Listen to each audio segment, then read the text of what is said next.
Hi, എല്ലാവർക്കും എൻ്റെ ഇന്നത്തെ വീഡിയോയിലേക്ക് സ്വാഗതം. അപ്പോൾ ഇന്നൊരു ലഞ്ച് വ്ലോഗാണ്. ഇന്നത്തെ ലഞ്ചിന് ഒരു സ്പെഷ്യൽ ഉണ്ട്. ഞാൻ കുറേ നാളായിട്ട് കഴിക്കാത്തൊരു കാര്യമാണ് പ്രോൺസ്, നമ്മുടെ കൊഞ്ച്, ചെമ്മീൻ. അത് ഞാൻ ഇന്ന് വാങ്ങിച്ച് തീയൽ വെച്ച് കഴിക്കാമെന്ന് വിചാരിച്ചു. എൻ്റെ കഴിഞ്ഞ നമ്മുടെ മീനച്ചാറിടുന്ന വീഡിയോയിലൊക്കെ പറഞ്ഞിട്ടുണ്ട്. ഞാൻ ഒരു 1.5-2 കൊല്ലത്തോളം ആയി കാണും പ്രോൺസ് കഴിച്ചിട്ട്. അപ്പോൾ ഇന്ന് തീയൽ വെച്ച് കൂട്ടാൻ വേണ്ടിയിട്ട് ഞാൻ ശകലം വാങ്ങിച്ചിട്ടുണ്ട്. ഇച്ചിരി വെക്കുന്നുള്ളൂ. എനിക്കൊന്ന് അത് ഞാൻ ഇപ്പം തീയൽ വെക്കാൻ വേണ്ടിയിട്ട് ഒരു 100-150 ഗ്രാം മാത്രം ഞാൻ എടുത്തിട്ടുള്ളൂ. വലിയ പ്രോൺസ് അല്ല, ചെറിയ പ്രോൺസ് ആണ്. അപ്പം അതുകൊണ്ട് നമുക്കൊരു തീയൽ ഉണ്ടാക്കാം. അതാണ് കൊഞ്ച് തീയൽ. എൻ്റെ ഒരു ഫേവറേറ്റ് ആയിട്ടുള്ള കാര്യമാണ്. പക്ഷെ ഞാനിങ്ങനെ അസുഖങ്ങളൊക്കെ കാരണം ഞാൻ കുറച്ച് നാൾ അതൊക്കെ ഒന്ന് നിർത്തി വെച്ചിരിക്കുകയായിരുന്നു. അപ്പം ഇന്ന് ഞാനത് തീയൽ വെക്കും. പിന്നെ ഇതിൻ്റെ ഒരു തീയലിന് എപ്പോഴും ഏറ്റവും നല്ല ഒരു കോമ്പിനേഷൻ മോരുകാച്ചിയതാണ്, പുളിശ്ശേരി. അത് വെക്കുന്നുണ്ട്. അത് സാധാരണ ഒരു മോരുകാച്ചിയത്. പിന്നെ എനിക്കിഷ്ടം പയറ് മെഴുക്കുവരട്ടി, അല്ലെങ്കിൽ ക്യാബേജ് തോരൻ, അല്ലെങ്കിൽ ഇതിൻ്റെ കൂട്ടത്തിൽ പിന്നെ എന്തെങ്കിലും ഒരു കിച്ചടിയോ പച്ചടിയോ അങ്ങനെയുള്ള ഒരു ഐറ്റം. അപ്പം പയറ് മെഴുക്കോ ക്യാബേജ് തോരൻ ഓൾറെഡി ഒരു ശക്കല ഇരിപ്പുള്ളൂ, ഇന്നലത്തെ ബാക്കി. അപ്പം ഞാൻ ആദ്യം വിചാരിച്ചു ക്യാബേജിൻ്റെ കുറച്ചും കൂടി ഇരിപ്പുണ്ട്, അത് തോരൻ വെക്കാവുന്ന. പിന്നെ ഞാൻ വിചാരിച്ച് വേണ്ടത് പയറ് മെഴുക്കുവരട്ടി നല്ലതാണ്. ഓൾറെഡി തീയൽ തേങ്ങ വറുത്തരച്ച ഒരു സംഭവമല്ലേ. പിന്നെ നമ്മൾ പച്ചടിയും കൂടെ വരുമ്പോഴത്തേനും അത് തേങ്ങ വറുത്തരയ്ക്കും, തേങ്ങ അരയ്ക്കുമല്ലോ. അപ്പം ഇനി തോരൻ വേണ്ട. അപ്പം പയറ് മെഴുക്കുവരട്ടി, അച്ചിങ്ങാപ്പയറ് മെഴുക്കുവരട്ടിയും പിന്നെ കുമ്പളങ്ങ കൊണ്ടൊരു പച്ചടിയും വെച്ചു. പിന്നെ ഈ പറഞ്ഞ പോലെ മോര് കാച്ചിയത്. അപ്പം ഞാൻ പയറ് മെഴുക്കുവരട്ടിയും പച്ചടിയൊക്കെ ഞാൻ ഓൾറെഡി ഒത്തിരി വീഡിയോകളിൽ കാണിച്ചിട്ടുള്ളതുകൊണ്ട് അതെല്ലാം ഞാൻ ആക്കി. ചോറും ആയിരിക്കുകയാണ്. പിന്നെ ഇനിയും തീയലും വെക്കണം, മോര് കാച്ചിയതും വെക്കണം. ആ ഒരു 2 സംഭവം മാത്രമേ ഉള്ളൂ. അപ്പം നമുക്ക് തീയൽ വെക്കാം. ഇതൊരു നല്ല കോംബോ ആണ്, കൊഞ്ച് തീയൽ. കൊഞ്ചല്ല, ഏത് തീയലാണേലും തീയലിൻ്റെ കൂട്ടത്തിൽ പയറ് മെഴുക്കുവരട്ടിയും പച്ചടിയും മോര് കാച്ചിയതൊക്കെ കൂടെ നല്ല ടേസ്റ്റാണ്, ആ ഒരു കോമ്പിനേഷൻ. അപ്പോൾ ഞാൻ കൊഞ്ച് തീയലിനകത്ത് കുഞ്ഞുള്ളിയും വേറെ കഷ്ണങ്ങളൊന്നും ചേർക്കുന്നില്ല, അങ്ങനെയുള്ള കഷ്ണങ്ങളൊന്നും ചേർക്കുന്നില്ല, കുഞ്ഞുള്ളി മാത്രമേ ചേർക്കുന്നുള്ളൂ. അങ്ങനെയാണ് ഞാൻ കൊഞ്ച് തീയൽ വെക്കാൻ ഉദ്ദേശിക്കുന്നത്. വേറെ ഒന്നുമില്ല. സാധാരണ തീയൽ വെക്കുന്ന പോലെയല്ല. സാധാരണ ഞാനല്ല, എൻ്റെ അമ്മയൊക്കെ കൊഞ്ച് തീയൽ വെക്കുന്നത് കൊടംപുളി ചേർത്താണ്. സാധാരണ നമ്മൾ തീയലിനകത്ത് വാളംപുളിയല്ല ചേർക്കുന്നത്, കൊടംപുളി ചേർക്കും. പിന്നെ മീനായതുകൊണ്ട് കുറച്ച് ഇഞ്ചി ചേർക്കും, കൊഞ്ചായതുകൊണ്ട്. അപ്പോൾ അങ്ങനെയൊക്കെ കുറച്ച് മാറ്റങ്ങളുണ്ട്. സാധാരണ തീയൽ വെക്കുന്ന പോലെയല്ല കൊഞ്ച് തീയൽ വെക്കുന്നത്. തേങ്ങ വറുത്തരപ്പ്, അതിനകത്തുള്ള പൊടികളൊക്കെ അതുപോലൊക്കെ തന്നെയാണ്. പക്ഷെ ചേർക്കുന്ന വാളംപുളിയല്ല. തീയലിന് നമ്മൾ സാധാരണ മറ്റേ പിഴുപുളി, വാളംപുളി പിഴിഞ്ഞാണ് ഒഴിക്കുന്നതിന്, അതിന് പകരം കൊടംപുളിയാണ് ചേർക്കുന്നത്. അങ്ങനെയൊക്കെ കുറച്ച് വ്യത്യാസങ്ങളേ ഉള്ളൂ കൊഞ്ച് തീയൽ വെക്കുമ്പോൾ. അപ്പം നമുക്ക് സ്റ്റാർട്ട് ചെയ്താലോ. അപ്പം ആദ്യം നമുക്ക് കുഞ്ഞുള്ളിയെല്ലാം ഞാൻ വൃത്തിയാക്കി വെച്ചിട്ടുണ്ട്, അതൊന്ന് കട്ട് ചെയ്യണം. ചെറുതായിട്ടൊന്ന് വേണമെങ്കിൽ കട്ട് ചെയ്യാതെ ഇടാം, പക്ഷെ ഞാനൊന്ന് കട്ട് ചെയ്യും, ജസ്റ്റ് ഒന്ന് കട്ട് ചെയ്യണം. പിന്നെ ഇഞ്ചി അരിയണം, ഇത്രേ ഉള്ളൂ. പിന്നെ സാധാരണ പോലെ കുഞ്ഞുള്ളി, ഇഞ്ചി, പിന്നെ തേങ്ങ വറുത്തരയ്ക്കണം. അപ്പം ആദ്യം നമുക്ക് തേങ്ങ വറുത്തരയ്ക്കണം. കാരണം തേങ്ങ അത് ഒന്ന് ആറിയിട്ട് വേണം മിക്സിക്കകത്തിട്ട് അരയ്ക്കാനായിട്ട്. അതുകൊണ്ട് നമുക്ക് ആദ്യം അങ്ങ് തേങ്ങ വറുത്തരയ്ക്കാം. തേങ്ങ വറുത്തരയ്ക്കല്ല, തേങ്ങ വറക്കാം. അപ്പം ആദ്യം നമുക്ക് ഒത്തിരി ചട്ടി ചൂടായി, നമുക്ക് തേങ്ങ കുറച്ച്, ഒത്തിരി വേണ്ട, ആക്ച്വലി ഞാൻ കുറച്ച് തീയലേ വെക്കുന്നുള്ളൂ.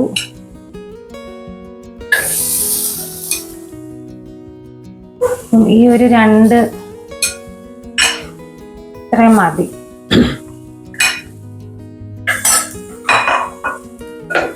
ഒത്തിരി ഞാൻ വെക്കാൻ ഉദ്ദേശിക്കുന്നില്ല.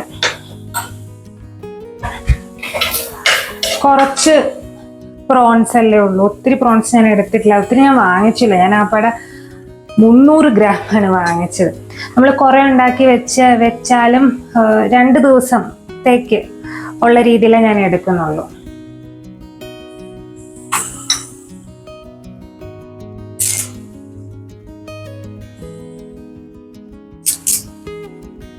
കുറച്ച് കറിവേപ്പില ചേർക്കണം. പിന്നെ ഒരു 2-3 കുഞ്ഞുള്ളിയും കൂടെ ചേർത്ത് നമുക്കിതൊന്ന് തേങ്ങ ഒന്ന് വറുത്തെടുക്കാം.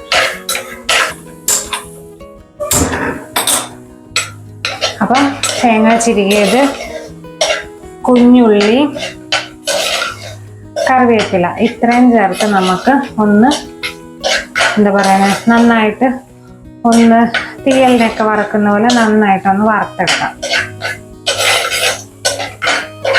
ഇനിയുണ്ടല്ലോ നമുക്ക് ഇത് വറക്കുന്നതിൻ്റെ ഇടയ്ക്ക് നമുക്ക് ഇത് നമ്മുടെ ഇതൊന്ന് കട്ട് ചെയ്തും കൂടെ എടുക്കാം. ഈ കുഞ്ഞുള്ളി ഒന്ന് ചെറുതായിട്ടൊന്ന് കട്ട് ചെയ്തെടുക്കണം. ഒത്തിരി അങ്ങ് വേണ്ട, കുറച്ചിപ്പം എന്താ പറയുക, ഇപ്പം ആക്ച്വലി കുഞ്ഞുള്ളി കട്ട് ചെയ്തില്ലെങ്കിലും കുഴപ്പമൊന്നുമില്ല, ഒന്നോട് ഇട്ടാലും കുഴപ്പമൊന്നുമില്ല തീരിന്. പക്ഷെ ഞാൻ വേറെ കഷ്ണങ്ങളൊന്നും ഇല്ലാത്തത് കൊണ്ട് ഞാൻ ഒന്ന് കട്ട് ചെയ്തിടുകയാണ്. അപ്പം വേറെ കഷ്ണങ്ങളൊക്കെ ഉണ്ടെങ്കിൽ അതിൻ്റെ കൂടെ അങ്ങ് എന്താ പറയുന്നത് കഷ്ണങ്ങളുണ്ടല്ലോ, അപ്പം വലിയൊരു ഇത് തോന്നത്തില്ല. വേറെ കഷ്ണങ്ങൾ ഇല്ലെങ്കിൽ അതിങ്ങനെ ഒന്നായിട്ട് കിടക്കുമ്പോൾ എനിക്കെന്തോ ഒരു ബുദ്ധിമുട്ട്. അതുകൊണ്ട് ഞാനതങ്ങ് ഇതിനിടയ്ക്കിടയ്ക്ക് നമുക്കിതങ്ങ് കട്ട് ചെയ്തും കൂടെ എടുക്കാം.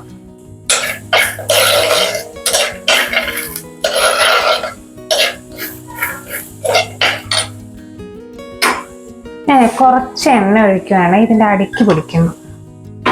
ഒരിത്തിരി മതി, എണ്ണ ഒഴിക്കേണ്ട കാര്യമില്ല. എന്നാലും ഈ ചട്ടിയാണ്ടാണ് കൂടുതലും ഇങ്ങനെ പറ്റി പിടിക്കുന്നത്. അപ്പോൾ ഒരിത്തിരി എണ്ണ ഒഴിച്ചു കഴിഞ്ഞാൽ അതങ്ങ് ശരിയായിക്കോളൂ.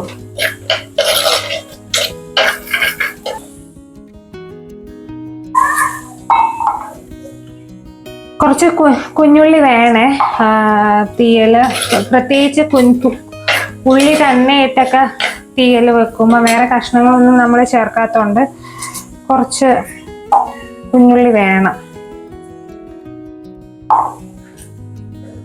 ഇത്രയും കുഞ്ഞുള്ളി വേണം, എന്നാലേ അത് എന്താ പറയുന്നത് അതിനൊരു ടേസ്റ്റ് കാണത്തുള്ളൂ. അപ്പം ഞാൻ ഇത്രയും കുഞ്ഞുള്ളി ഇനി നമുക്ക് കട്ട് ചെയ്തെടുക്കാം. ഞാൻ ഈ തേങ്ങ വറക്കുന്നതിൻ്റെ കൂട്ടത്തിൽ അതൊന്ന് കട്ട് ചെയ്തെടുക്കട്ടെ. ആക്ച്വലി ഞാനൊരു കാര്യം ഇപ്പോഴാണ് ഓർത്തത്. വേണമെങ്കിൽ ഇപ്പം ഇത് കണ്ടോ, ഈ തേങ്ങയുടെ തരികളെല്ലാം ഡിഫറെന്റ് സൈസാണ്, ചെറുത് വലുത് അങ്ങനല്ലേ. അപ്പം ഒരു കാര്യം ചെയ്തിട്ട് വേണമായിരുന്നു ഇതൊന്ന് വറക്കാൻ വേണ്ടിയിട്ട് വെക്കാൻ. ഒന്ന് ജസ്റ്റ് ഒന്ന് മിക്സിയിലിട്ടൊന്ന് ക്രഷ് ചെയ്തിരുന്നെങ്കിൽ അത് കുറച്ചുകൂടെ എളുപ്പത്തിൽ നമുക്ക് വറുത്തെടുക്കാനും പറ്റും. ആ തരികൾ ഇപ്പം പല മൂപ്പാകത്തും ഇല്ല, അത് ഞാനങ്ങ് മറന്നുപോയി. ഞാനങ്ങനെ ചെയ്യുന്നതാണ്. ഇങ്ങനെ ഇപ്പൊ തരികളെല്ലാം പല വലുപ്പം ആവുമ്പം അങ്ങനെ ഞാൻ തീയിൽ വെക്കുമ്പം ചെയ്യുന്നതാണ്. പക്ഷെ ഞാനിന്നങ്ങ് ഓർത്തില്ല ഈ വീഡിയോ എടുക്കുന്നതിൻ്റെ ഇതിൽ. ഈ ഒരു സമയമാകുമ്പം കുറച്ച് ഉലുവയും അങ്ങോട്ട്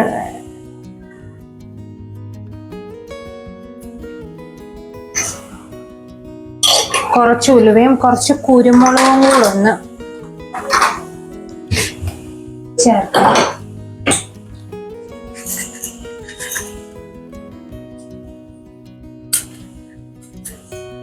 കുറച്ച് ഉലുവയും കുറച്ച് കുരുമുളകും കൂടി ഇതിൻ്റെ കൂട്ടത്തിലിട്ട് നമുക്കൊന്ന് എന്താ പറയുക വറുത്തെടുക്കാം തേങ്ങ നന്നായിട്ട്.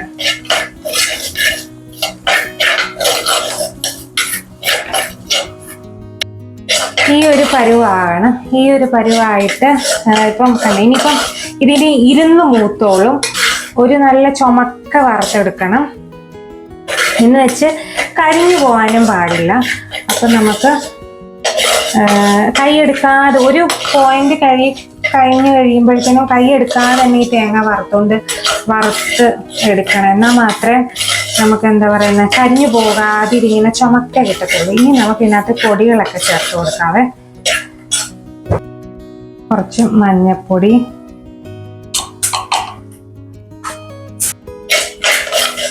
നമുക്കിനി ഈ സ്റ്റൗവിൽ നിന്ന് മാറ്റി വെക്കാം. അതാണ് നല്ലത്.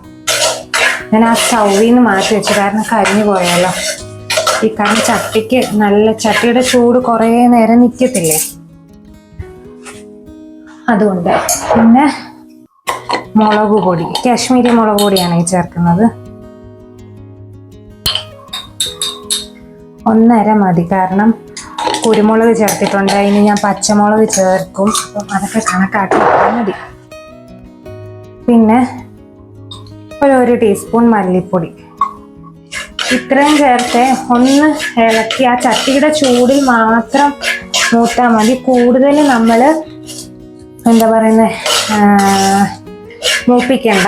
കൂടുതൽ മീൻസ് തീ കത്തിച്ചൊന്നും മൂപ്പിക്കില്ല. ഈ ചട്ടിയിൽ ചെയ്യുമ്പോൾ, ചട്ടിയിലല്ല ഇപ്പോൾ സാധാരണ ഒരു പാനിലാണേലും സ്റ്റൗ ഓഫ് ചെയ്തിട്ട് ചെയ്യുന്നതായിരിക്കും. പൊടി മൂത്താൽ മതി, കരിഞ്ഞു പോകല്ല. ഇനി നമുക്കിത് വേറൊരു പാത്രത്തിലേക്ക് മാറ്റി വെച്ച് അരച്ചെടുക്കാം. കാരണം ഈ ചട്ടിയിലിരുന്നാൽ ചിലപ്പോൾ ഇത് കരിഞ്ഞു പോകും. അപ്പം അങ്ങനെ കരിഞ്ഞു പോകാതിരിക്കാൻ നമുക്ക് ഈ പൊടിയൊന്ന് മൂത്തതിന് ശേഷം ഇനി ഇതിന് ഇരുന്നൊരു ആറാം നേരത്തിന് ഇരുന്ന് ഇതൊന്ന് മൂക്കും.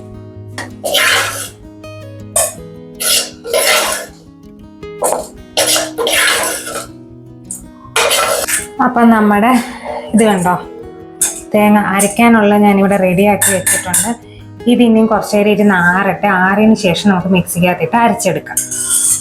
അപ്പം ഈ സമയം കൊണ്ട് നമുക്ക് ഉള്ളിയൊക്കെ നന്നായിട്ട് വഴറ്റിയെടുക്കാം.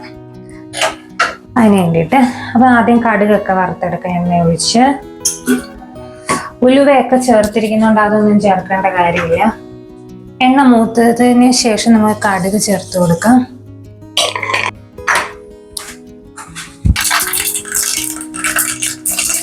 മുളക്, കറിവേപ്പില, ഇതിലേക്ക് നമുക്ക് ഇഞ്ചിയും കുഞ്ഞുള്ളിയും കൂടെ ചേർത്ത് കൊടുക്കാം.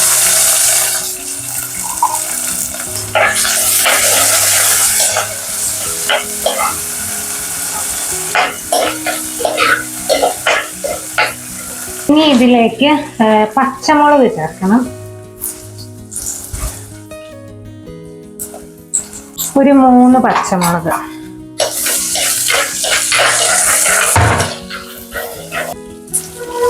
ഉപ്പ്. ഇനി ഇതിരുന്നൊന്ന് വഴലട്ടെ. ഇത് വഴണ്ടതിന് ശേഷം അരപ്പും കുടംപുളിയും ഒക്കെ ചേർത്ത് ഒന്ന് തിളപ്പിച്ചതിന് ശേഷം വേണം കൊഞ്ച് ചേർക്കാനായിട്ട്. അപ്പം ഇഞ്ചിയും പച്ചമുളകും ഇതെല്ലാം കൂടെ ഒന്ന് വഴറ്റിയെടുക്കാം. ഞാനിവിടെ തീയലിനൊക്കെ അരച്ചെടുത്തോണ്ട് വന്നിട്ടുണ്ട്. ഞാൻ കുറച്ച് വെള്ളം ചേർത്താണ് അരച്ചത്. കാരണം ഇവിടെ എനിക്ക് കിട്ടുന്ന തേങ്ങയൊന്നും അങ്ങനെ വെള്ളം ചേർക്കാതെ ഇങ്ങനെ നമ്മൾ നാട്ടിൽ കിട്ടുന്നത് അത്രയും ഒരു അരയുമ്പോഴത്തേന് എണ്ണയൊന്നും ഇങ്ങനെ ഇറങ്ങി വരില്ല. സാധാരണ പറഞ്ഞു കേട്ടിരിക്കുന്ന തീയലിന് വെള്ളം ചേർക്കാതെ അരച്ചെടുക്കണമെന്നൊക്കെയാണ്. പക്ഷെ എനിക്ക് അങ്ങനെ കിട്ടാറില്ല. അത്രയും അങ്ങനെ വെള്ളം ചേർക്കാതെ ഇങ്ങനെ അരഞ്ഞ് നന്നായിട്ട് കിട്ടാറില്ല. അപ്പം ഞാൻ ശകലം വെള്ളം ചേർത്തൊക്കെയാണ് അരയ്ക്കുന്നത്.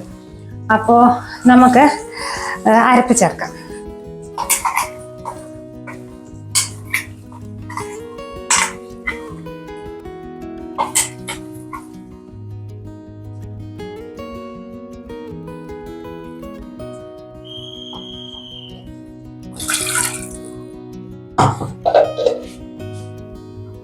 കൊടംപുളി ഞാനിപ്പം 3 പീസ്,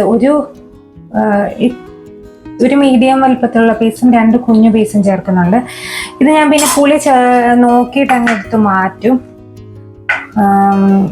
പുളിയുടെ അളവ് എങ്ങനെയാണെന്ന് നോക്കിയിട്ട്. അപ്പോൾ നമുക്കിനി ഇതങ്ങ് അടച്ചു വെച്ച് അങ്ങ് തിളപ്പിച്ചെടുക്കാം. അപ്പം ഇത് തിളച്ച് കഴിയുമ്പോഴത്തേനും നമുക്ക് നമ്മുടെ പ്രോൺസ് ചേർത്ത് കൊടുക്കാം. വലിയ വലിപ്പമില്ലാത്ത പ്രോൺസ്.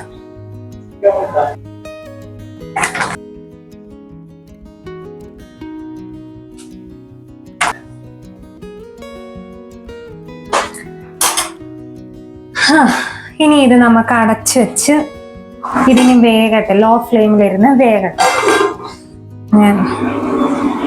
ഇനി ഇതിരുന്ന് വേകട്ടെ. ലോ ഫ്ലെയിമിലിരുന്ന് വെന്ത് എന്താ പറയുന്നത് എല്ലാം വരട്ടെ. അപ്പോൾ ഇനി നമുക്ക് മോരാച്ചിതും കൂടെ ഉണ്ടാക്കണം. പ്രത്യേകിച്ച് കാണിക്കാനൊന്നും ഇല്ല. ജസ്റ്റ് ഒരു ചെറിയ മോരാച്ചിയത് അത്രേ ഉള്ളൂ. പിന്നെന്താണ്, ഇപ്പം പ്രോൺസിന് എന്താ പറയുക, കുറച്ച് കുടംപുളിയൊക്കെ ചേർത്ത് വെക്കുന്നതാണ് എപ്പോഴും വയറിന് നല്ലത്. പ്രോൺസിനെ സംബന്ധിച്ച് ഫ്രൈ ചെയ്യുമ്പോഴൊക്കെ ഞാൻ കുറച്ച് കുടംപുളിയും കൂടെ അരച്ച് ചേർക്കും. റോസ്റ്റിനകത്തൊക്കെ ഞാൻ ഒരു ചെറിയ പീസ് കുടംപുളി ചേർക്കും. അത് ഞാനല്ല, എൻ്റെ അമ്മ പഠിപ്പിച്ച്. ഇത് അമ്മയ്ക്ക് പേടിയായിരുന്നു എങ്ങാനും പ്രോൺസ് കഴിച്ച് കഴിഞ്ഞാൽ വല്ല വയറിന് ഇതുണ്ടാകുമോ എന്ന്. അതുകൊണ്ട് ഇങ്ങനെ കുടംപുളിയൊക്കെ വയറിന് നല്ലതാണ്. ഇഞ്ചി കുടംപുളിയൊക്കെ ഞാൻ പ്രോൺസ് റോസ്റ്റിന് ഇത് കഴിച്ചിട്ട് വേറെ വയറിന് അസുഖങ്ങളൊന്നും പറ്റിയില്ലെങ്കിൽ കുറച്ചെടുത്ത് മാറ്റി വെച്ചിട്ടുണ്ട് ഞാൻ പ്രോൺസിൻ്റെ റോസ്റ്റ് ഉണ്ടാക്കാൻ വേണ്ടിയിട്ട്. അപ്പോഴും ഞാൻ ശകലം കുടംപുളി ചേർക്കും. പിന്നെ ഞാൻ ചേർക്കാത്തൊരു കാര്യം, പ്രോൺസ് ബിരിയാണി ഞാൻ വെച്ചിട്ടുണ്ട്. പക്ഷെ എനിക്ക് വേറെ കുഴപ്പമൊന്നും ഞങ്ങൾക്ക് രണ്ടുപേർക്കും പറ്റിയിട്ടില്ല. പ്രോൺസ് ബിരിയാണിയൊക്കെ ഞാൻ വെച്ചിട്ടുണ്ട് നേരത്തെ. അതിനകത്ത് മാത്രമേ ചേർക്കാത്തുള്ളൂ. ബാക്കി എല്ലാം ഞാൻ ഈ നാടൻ പ്രോൺസിൻ്റെ ഐറ്റംസ് ഒക്കെ ചേർത്താലും കുറച്ച് ഇഞ്ചിയും കുറച്ച് കുടംപുളിയൊക്കെ ചേർക്കും. ചിലപ്പോൾ ചിലർക്ക് ഇഷ്ടപ്പെടത്തില്ല കേട്ടോ. എനിക്ക് എൻ്റെ ഒരു എന്താ മനസമാധാനത്തിന് ഞാൻ ചേർക്കുന്നതാണ്. പ്രോൺസ് ബിരിയാണി ഞാൻ വെച്ചിട്ടുണ്ട്. അതിന് കുഴപ്പമൊന്നും പറ്റിയിട്ടില്ല. എന്നാലും ഇങ്ങനെയൊക്കെ വെക്കുമ്പോൾ ഞാൻ ചേർക്കും കുറച്ച്. എന്താ പറയുന്നത്, തീയലൊക്കെ വെക്കുമ്പോൾ ഞാൻ തീയൽ കുറച്ചെടുത്ത് തീയലൊക്കെ വെക്കുമ്പോൾ കുറച്ച് കഴിക്കും. അതാണ് പ്രശ്നം. തീയൽ ഒക്കെ വെക്കുമ്പോൾ ചോറാണേലും പ്രോൺസ് കൊഞ്ച് തീയൽ എനിക്ക് ഭയങ്കര ഇഷ്ടമാണ്. പിന്നെ ഇത് കൊഞ്ച് റോസ്റ്റ്, കൊഞ്ച് ഫ്രൈ എല്ലാം ഇഷ്ടമാണ്. പ്രോൺസ് ബിരിയാണി ഇഷ്ടമാണ്. പക്ഷെ എനിക്ക് ചിക്കൻ ബിരിയാണിയുടെ ഒന്നും അത്രയൊരു, ശ്രീഹരിക്കാണേലും പ്രോൺസ് ബിരിയാണി ഒരു മാറ്റത്തിന് പ്രോൺസ് ബിരിയാണി കഴിക്കാം, ഇത് ചെയ്യാം എന്നുള്ളതല്ലാതെ മറ്റേതിൻ്റെ അത്രയും ഒരു ചിക്കൻ ബിരിയാണിയുടെ അത്രയും, ചിക്കൻ ആണെങ്കിലും മട്ടൺ ആണെങ്കിലും അതിൻ്റെ അത്രയും പ്രോൺസ് ബിരിയാണി ഇഷ്ടമല്ല. പ്രോൺസ് കൂടുതൽ ഞങ്ങൾക്ക് ഇങ്ങനെയുള്ള ഐറ്റംസ്, തീയൽ, റോസ്റ്റ്. ശ്രീഹരിക്ക് എനിക്ക് തോന്നുന്നു തീയലിനെക്കാട്ടിലും ഇഷ്ടം റോസ്റ്റാണെന്ന് തോന്നുന്നു. അങ്ങനെയൊക്കെ ചെയ്യുന്നതാണ്. അപ്പോൾ ഇന്ന് എന്തായാലും തീയൽ വെച്ച് കൂട്ടിയിട്ട് വേണം എനിക്ക് ബാക്കിയിരിക്കുന്ന, ഞാൻ രണ്ടും പപ്പാതിയാക്കി 300-350 ഗ്രാം എങ്ങാണ്ടേ ഉള്ളായിരുന്നേ. എൻ്റെ പകുതി ഞാൻ ഇതിനും എടുത്തു, പകുതി ഞാൻ വെച്ചിട്ടുണ്ട്. അതെന്തെങ്കിലും ചെയ്യണം, വല്ല റോസ്റ്റോ അങ്ങനെ എന്തെങ്കിലും ആക്കണം. ഇന്ന് ഇത് കൂട്ടിയിട്ട് കുഴപ്പമൊന്നും ഇല്ലെങ്കിൽ ഞാൻ അത് ഫ്രൈയോ അങ്ങനെ എന്തെങ്കിലുമൊക്കെ ആക്കണം.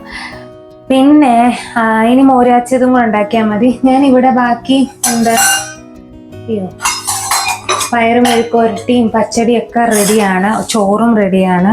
അതുകൊണ്ട് വേറെ ഒന്നും ഇനിയും പ്രത്യേകിച്ച് അത് ഞാൻ കാണിക്കാഞ്ഞത് ഈ പറഞ്ഞ നമ്മൾ കുറച്ച് അതൊക്കെ കാണിച്ചിട്ടും ഉള്ളതല്ലേ. പിന്നെ ഇതാണ് ഇമ്പോർട്ടൻ്റ്. ഇത് ഇതുവരെ ഞാൻ ഈ ചാനലിൽ ഞാൻ ഇട്ടിട്ടുണ്ടോ എന്ന് എനിക്ക് ഡൗട്ടാ. തുടങ്ങിയ സമയത്തെങ്ങാനും എനിക്ക് ഡൗട്ടാണ് പ്രോൺസിന്റെ തീയൽ ഇട്ടിട്ടുണ്ടോന്ന്. അല്ലാത്ത തീയൽ വെപ്പ് ഞാൻ ആക്ച്വലി കുറവാണ്. എനിക്ക് ഏറ്റവും ഇഷ്ടമുള്ള തീയലാണ് ഈ വെജിറ്റേറിയനിൽ ചേന ഉള്ളിയും കൂടെ ഉള്ള തീയല്. പക്ഷെ ഈ വറുത്തരപ്പ് ആയതുകൊണ്ട് ഒന്നാമത് അത് നമ്മൾ തീയലൊക്കെ എന്ന് പറയുമ്പോഴത്തേനും ആ വറുത്തരച്ച് അത്രയ്ക്ക് അങ്ങോട്ട് ചിലപ്പം വയറിന് പിടിക്കണമെന്നില്ല. അതുകൊണ്ട് ഞാൻ വറുത്തരച്ച സംഗതികളൊക്കെ കുറവാണ് ഞാൻ വെക്കുന്നത്. ആഗ്രഹം തോന്നുമ്പോഴേക്കേ വെക്കത്തുള്ളൂ. അങ്ങനെ എപ്പോഴും അങ്ങനെ തീയലൊന്നും വെക്കത്തില്ല. ചേനയും കുഞ്ഞുള്ളിയും കൂടെയുള്ള തീയൽ എനിക്ക് ഭയങ്കര ഇഷ്ടമാണ്. അതൊഴിച്ച് ചോറുണ്ണാൻ ഭയങ്കര ടേസ്റ്റാണ്. പക്ഷെ ഇത് തീയലിന് ഒരു പ്രത്യേകത, തീയലിന് കുറച്ചുകൂടെ ടേസ്റ്റ് കൊടുക്കുന്നത് തീയലിൻ്റെ കൂടെ എന്തെങ്കിലും ചോറ് ഉണ്ണുമ്പം ആ ഒരു കോമ്പിനേഷൻ എന്ന് പറയുന്നത് ഇതുപോലെ മോര് കാച്ചിയത്, തീയലും മോര് കാച്ചിയത് നല്ല കോമ്പിനേഷനാണ് ചോറുണ്ണാനായിട്ട്. അത് അല്ലെങ്കിൽ തൈരോ ഇതുപോലെ മോര് കാച്ചിയത്, അങ്ങനെ തൈര് ചേർന്ന സംഭവം തീയലും കൂടെ ചോറുണ്ണാൻ ഭയങ്കര ടേസ്റ്റാണ്. പിന്നെ അത് പറഞ്ഞ പച്ചടി അങ്ങനെയൊക്കെ ഉള്ളത് കൂട്ടി കഴിക്കാൻ നല്ല ടേസ്റ്റാണ് ചോറുണ്ണാനായിട്ട്.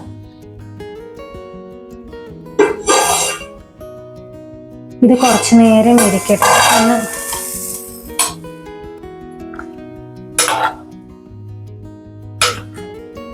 കുറച്ച് എണ്ണയൊക്കെ തെളിഞ്ഞു വരട്ടെ. പിന്നെ ഈ തീയൽ കൂടുതൽ എപ്പോഴും ഇരിക്കുന്തോറും ഒരു കുറുക്കമാണ് വരുന്നത്. വറുത്തരച്ച സംഗതിയല്ലേ, ആദ്യം നമ്മൾ ഉണ്ടാക്കുമ്പോൾ കുറച്ച് വെള്ളത്തിലിരിക്കും, പക്ഷെ പിറ്റേ ദിവസം അതൊന്ന് കുറുകി നല്ലതായിട്ടിരിക്കും. അപ്പം ഇനി നമുക്ക് മോരാച്ചിത് ഉണ്ടാക്കാം. മോര് കാച്ചിയതൊന്നും ഞാൻ അങ്ങനെ കാണിക്കുന്നില്ല, ബിക്കോസ് കുറേ ആയി കാണിക്കുന്നു, ഒത്തിരി കാണിച്ചിട്ടുള്ള കാര്യമാണ്. ഒന്നുമില്ല, എൻ്റെ മോര് കാച്ചലിനകത്ത് ഞാനങ്ങനെ ജീരകവും ഉലുവയും ഇട്ട് കടുക് ഇട്ട് വറുത്ത് ഇല ഇഞ്ചി അങ്ങനെയുള്ള കാര്യങ്ങളൊന്നും ഞാൻ ഉപയോഗിക്കാറില്ല.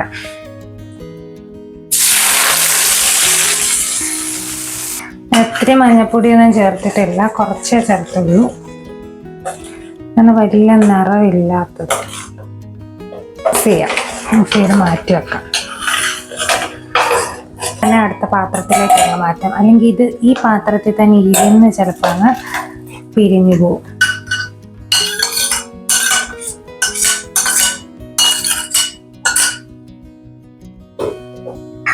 നമ്മുടെ പ്രോൺസ് ഇപ്പം കണ്ടോ എണ്ണയൊക്കെ തെളിഞ്ഞ് ഈ ഒരു പരുവത്തിലായിട്ടുണ്ട്.